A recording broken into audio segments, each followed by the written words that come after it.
Thank you to all our adult educators who have joined us today while we talk about apprenticeships and pre-apprenticeships programs. I'm joined today by Ted Norman from the Florida Department of Education, Director of Apprenticeships, and Yolanda Flores from Lorenzo Walker Technical College. So Ted, during the past 2 years, there's been a lot of buzz about apprenticeships. Governor DeSantis released millions of dollars through the Florida Pathways to Career Opportunities grant in order to expand apprenticeship programs. Help us understand why all the buzz on apprenticeship and pre-apprenticeship. Well, good question, June. Thank you so much. And I do appreciate you having me on and being here and talking to all your folks here. Yeah. There is quite a bit of focus on apprenticeship, but not only in the state of Florida, but nationally. Beginning with the end of the Obama administration, really seeing dollars being put into the apprenticeship system on a national level and then filtering down into the state levels. And then, through Governor DeSantis, really piggybacking on initiatives put out through the Trump administration and building and putting more money into apprenticeships within the state of Florida, not only for apprenticeship, but for pre-apprenticeship, because we understand the importance of creating or helping employers with training their workforce. And that's the purpose of it. So, yes, you could say dollars are part of it. Of course it is. The apprenticeship system's been in place, if you really want to think about it, for centuries. The process of having one human being teaching another human being a set of skills or a trade that they can build on and create a career on. But also in the state of Florida, there's been a lot more of an access for what we call non-traditional or industries that have never really grasped the apprenticeship system, much like some other industries that have. Our oldest apprenticeship program has been around since 1936, so it's not new. It's just there's now a new focus on it, especially with the money that in some of the initiatives that Governor DeSantis has put out there. Mm-hmm. June, can I say, as a result of this focus here in Collier County, we decided to explore that. I've been director of this institution since 2012, and we did not have an apprenticeship program in Collier County. So we use this opportunity to really learn more about apprenticeship programs. What does it entail, and then what did we need to do as a school to embark on that journey? Also, we took advantage of applying for the grants, and as we were able to receive 2 grants. The first one was for an HVAC-R program, air conditioning. And then the second one that we just recently got was now to create a pre-apprenticeship program in order to continue to build that pipeline of air conditioning technicians. So can you talk a little bit about the apprenticeship programs and what are they driven by? Well, it's very, very simple. Okay. Registered apprenticeship is a quality control system that oversees and accredits an employer's education training system within their own organization. That's the best way I could say it, from small to large. So the apprenticeship system, we don't really teach or do anything. We lay out the ground rules for an employer to accredit their training system. So when you ask me the question, like, how does it, what drives it? It's employers. Without the employer, it's very, very simple. There is no apprenticeship process. It starts with the employer and it ends with the employer. Without the employer, basically the whole house of cards falls apart. So though there is a lot of focus on school districts and state colleges and even universities and technical colleges getting into apprenticeship because of some of these financial initiatives and grants and federal grants, it really takes to educate the educators, as Yolanda was saying, to explain the process. Once they understand the process, then they understand their role, because there is a paradigm shift or a thinking process, because the employer does 90 to 95% of the education delivery. Mm-hmm. The educational institution is secondary, supplementary. Absolutely. Yeah. It's employer driven. Yeah. And we would not have that program without them. Even before we even receive the grant. The work starts before even applying for the grant. Yes. Because there has to be a need in the community. And here in Collier County, we had and we still do, have a full-time day air conditioning program. And we have a strong advisory committee made up of business people in the industry. And it was through those advisory committees that we started the conversation. Now, what we've agreed to do as the educational institution, we do that related instruction. So in our case, our students come to school one night a week. And then they work during the day. We have an instructor then that is responsible to keep that connection with those employers, go out to the job site, talk to the mentors, talk to the students, look at what's being taught, making sure that everything is connected. And of course, like anything else, there's paperwork that we must complete. So making sure that we're in compliance with the paperwork that needs to be completed and be reported to the state. So it sounds like it's a real collaborative effort. Absolutely. Of Has to all be. partners, right? Has to coming be. together, right? Has to be. So who can sponsor an apprenticeship program? Well, we can have an individual employer can sponsor, Okay. a group of employers can sponsor, a technical college, state college, university, any educational entity can sponsor, workforce board can sponsor. As you can see, I'm going right down the line. That Right. there's really nobody, a consortium of colleges could come together and create an and sponsor an So there's apprenticeship an program. opportunity. Community and faith-based organizations can sponsor. So adult education programs can also sponsor a Yes. program. Well, for adult education programs, what kind of tips would you give for somebody who maybe wanted to look into opening a pre-apprenticeship program for their institution? What would you say to do? I know it's industry first. Yeah, well, I was just going to Connecting say, with build that, on yes. what Yolanda had mentioned is that before the conversation moves to level 2 is to talk with your business partners. Look at on our website we have a contacts page where you can list every single registered apprenticeship program in the state of Florida. Look geographically who that's around, look at the occupations that they're apprenticing in, and then create the pathway. One of the things that is required by rule is that in order to have a registered pre-apprenticeship program, it must be sponsored by an apprenticeship program in the same occupation. Okay. So the purpose of pre-apprenticeship is to prepare an individual to become an apprentice. So if you get some employers or some apprenticeship programs that are willing to sponsor it, then the next phase comes in as what are we going to teach the pre-apprentices? Some people think it's doing all the pre-skill training, but that's not true. If you go with the mantra that it's preparing an individual to become an apprentice, well, what could that mean? Right. For some apprenticeship programs, it's required 18 years and have a high school diploma or GED. Well, GED and high school, GED preparation can be part of a pre-apprenticeship program. Maybe it's math skills. Maybe some apprenticeship programs require apprentices or applicants to have at least Algebra 2 skill sets. So the pre-apprenticeship program does not necessarily have to be specifically teaching industry skills.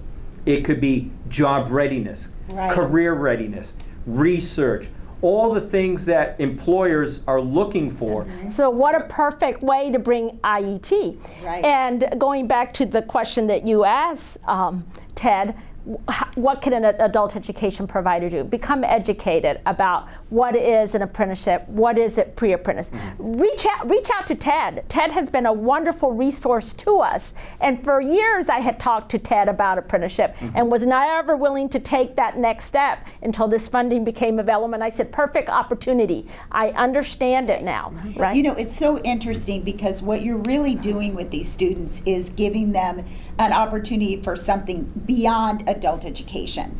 So you're giving them those tools that they can go back and improve the economic stability in their communities that they live and get jobs and get better jobs Right. as they go along. So that is really very interesting. Well, you talk about the funding that you received, but let's talk about the sustainability of that because I know that those funds I believe, run out in a year.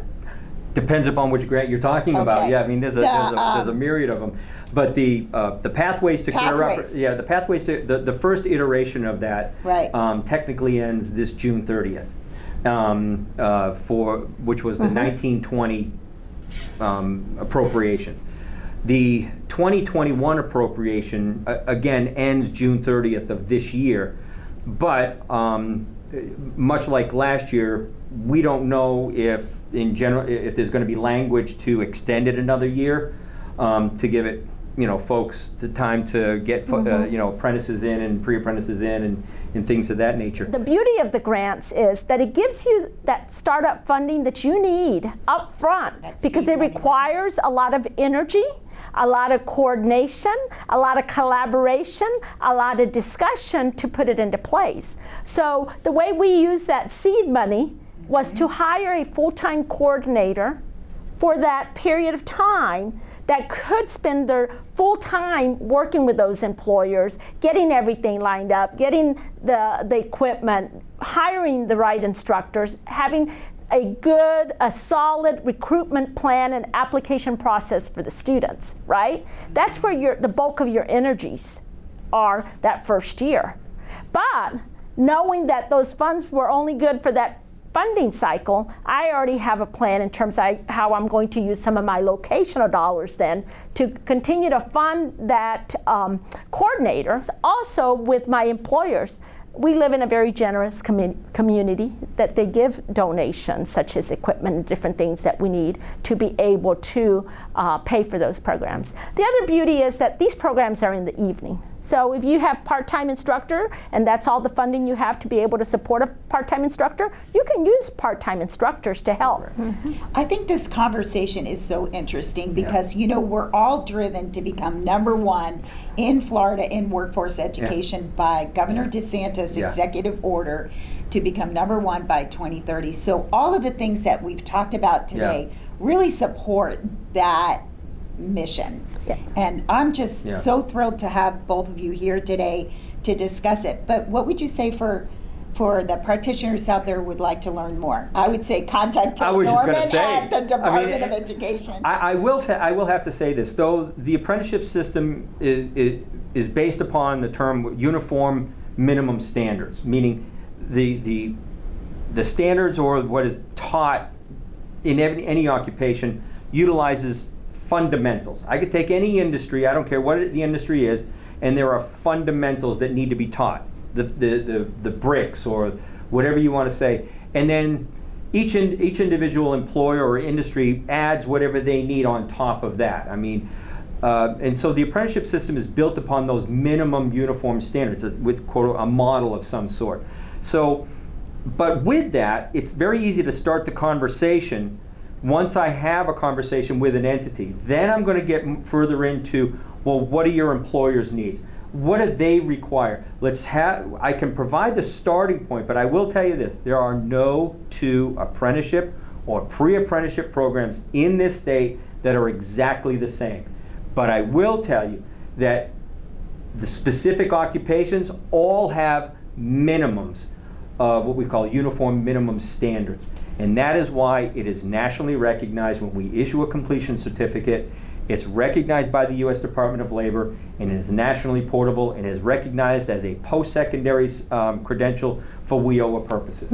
So there is value to this, and for sure. Yeah, and even a pre-apprenticeship certificate that we issue, those pre-apprentices are afforded the same consideration as a veteran when in the selection process when applying to an apprenticeship program. So there's value to all of it, but when you say the question, call me or call our office, is because then I'm going to ask the questions to customize a training program for whatever entity is going to sponsor it with the employers in the room, and or not if it's a pre-apprenticeship program with no on-the-job training, working with the apprenticeship programs. But that we need to have that back and forth. It's not. I sometimes laugh when somebody says, "Well, can I get an application to start an apprenticeship program?" And I said, "Well, there is no application. It's let's have a conversation. We're going to build out the standards, with the standard operating procedures on how you're going to run this training program. And so it's really not an application. It's Right. more about, we sat down and we negotiated out minimum qualifications, selection procedures, wage schedules, ratios, and it was customized for the employers that were in the room, and they signed off on it, and then we were able to create something just for Lorenzo Walker. Right. Yeah. Can I say it's an exciting time to be in workforce education here in the state of Florida. And I say to our education providers, whether you're part of a technical college, whether you're in adult education, you have to be fluid and flexible and think outside the box. Right now, Governor DeSantis, Chancellor Mack, some of this funding that's coming out, they're giving us an opportunity to offer programming that we had not offered previously. These whole pre-apprenticeship and apprenticeship, an education entity being able to be a sponsor, normally was not the way that it went. It was an outside entity that was the sponsor. We were partners, but not necessarily. And so now, education entities, sponsors, I took advantage. We're a sponsor as a technical college. What you're hearing here is so important. People are, though we said earlier that apprenticeship and pre-apprenticeship has been around for a long time, and a lot of people said it's the best well-kept secret, and we're seeing more and more realizing that, hey, why not bring on an opportunity within the apprenticeship, bring apprenticeship into a portfolio that technical colleges, state colleges, and universities can offer their community. Is apprenticeship for everybody? No. Some companies are just not going to do it. They're perfectly happy, and that's perfectly fine. But it should be an option. It should be part of the conversation. Even for parents or young adults who are finding themselves figuring out what they want to do and getting into adult education, there should be a conversation along with, hey, here's a nursing track, here's an IT track, definitely. here's an automotive track, here's an apprenticeship track. It should be part of the conversation. Let the individual or the family make the decision about what's best for them. Yolanda was mentioning the pathway for the pre-apprentices, either to go into their full-time training or to go to the apprenticeship process. One of the things that most people don't realize is that they have measures and performance measures to meet. What if you brought in the apprenticeship process to an individual that says, geez, I really want to finish school, but I just can't. I got to make ends meet. I got to go get a job. I hate having to leave what I'm doing. For Yolanda, she can now, because she sponsors an apprenticeship program, and she goes, look, don't quit. We're just going to move you over to the apprenticeship program. We'll help you with an employer. Stay in your HVAC, but you're going to shift your education from us to the employer. The end result is a completer. The end result is an individual that hasn't dropped out. So it goes to her performance measures, which helps her, her funding. Absolutely. And so I get that. when you have that as a filter or as a safety net, instead of saying, geez, I'm really sorry, geez, when you get your life back together, or you get some money or whatever, or you have another opportunity, just come on back and we'll re-enroll you. Wouldn't it be nice to have that second conversation, asking saying to the counselors or to the registrars, say, even the teachers, don't do that. Let's see if we can get you into an apprenticeship program. Right. And it's that fluidity and flexibility that it allows, right? Yes. I like to bring up one other thing, Ted. I know that we just received word that there's going to be some mini grants. And I know there's going to be an upcoming presentation regarding that. However, and that mini grant is more at outreach and recruitment for current apprenticeship providers, right? And how can you explain a little bit about that? And then how can adult education providers possibly, once those awards are made, how they can work with those entities that receive it? Because I think there's a connection there. Okay, so this grant process is a federal grant. It's called the Apprenticeship State Expansion Federal Grant that I received $3 million for. We're just getting it operationalized. And we decided one of the major tenets of that grant is that the money has to touch the apprentice. That's the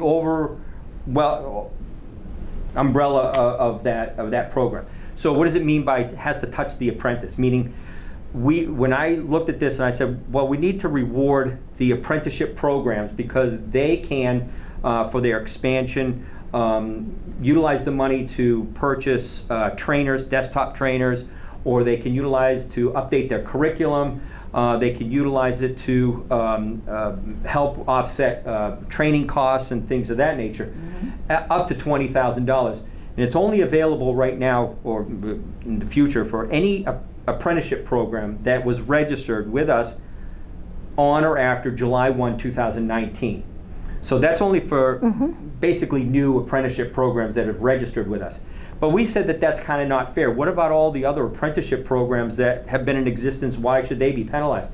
So we're going to be rolling out, after this first group, if you want to say, participant mini grants at $700 per apprentice, and those dollars are going to be utilized to remove and to offset barriers to individuals that can't get to the job site on time, or for families that only have one car. And I can't come to work today because my wife, girlfriend, boyfriend, husband, my life partner needs the car to go here, and I'm sorry I can't come into work.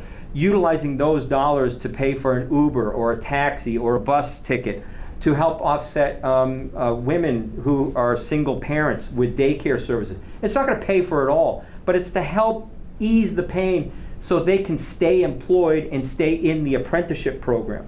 So how does that help with the adult education? Well, clearly we see that all the time. Yeah. And did I see something in the RFP also about outreach and recruitment to underrepresented populations? 20% of the $20,000, up to the $20,000 for the programs, has to be utilized to do some sort of marketing and outreach to attract minorities, women, folks with disabilities, folks that have barriers that may not allow them to become an apprentice, and to let them know, hey, there is an apprenticeship program.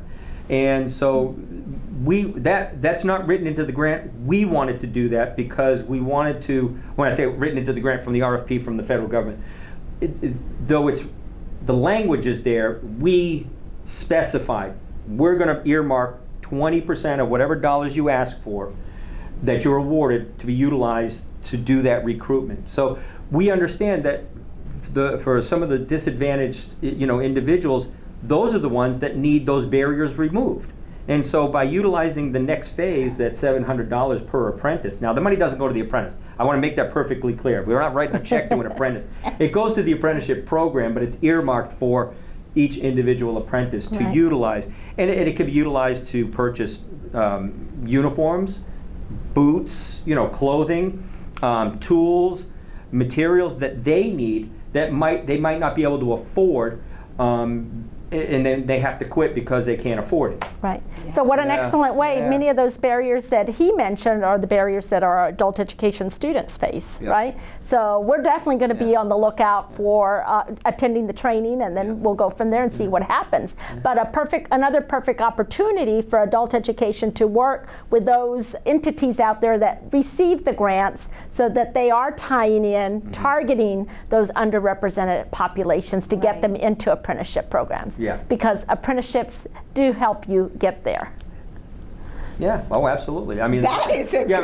Yeah, there's a lot of people that go into apprenticeship and they become entrepreneurs. They own their own businesses after the fact, or they go to college, or they further their education after the fact. I mean, it shouldn't be an either or. It should be another pathway, just another option, not this or that. It should be. Yeah. Well, I can't thank you enough for this opportunity to share your thoughts and ideas and strategies. So thank you so much. Oh, thank you, Jim. It's an honor. It's an honor to be here. Thank you.